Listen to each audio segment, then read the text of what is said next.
بسم اللہ الرحمن الرحیم۔ السلام علیکم ورحمۃ اللہ وبرکاتہ۔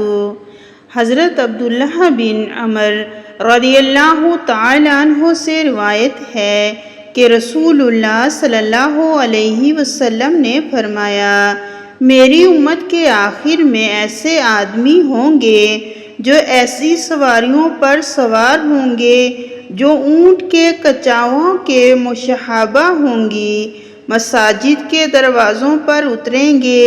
ان کی عورتیں کپڑے پہننے کے باوجود برہنہ ہوں گی، ان کے سر بختی اونٹوں کے کوہان کی مانند ہوں گے۔ ان پر لعنت کرو کیونکہ وہ ملعون ہیں۔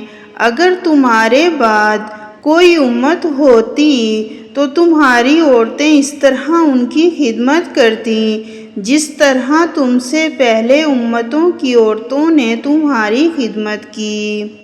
حضرت عبداللہ بن مسعود رضی اللہ تعالیٰ عنہ سے روایت ہے کہ آخری زمانے میں ایسے لوگ ہوں گے جو مساجد میں حلقے بنا کر بیٹھیں گے، ان کا امام دنیا ہوگی، تم ان کے ساتھ مت بیٹھنا کیونکہ اللہ کو ان میں کوئی دلچسپی نہیں۔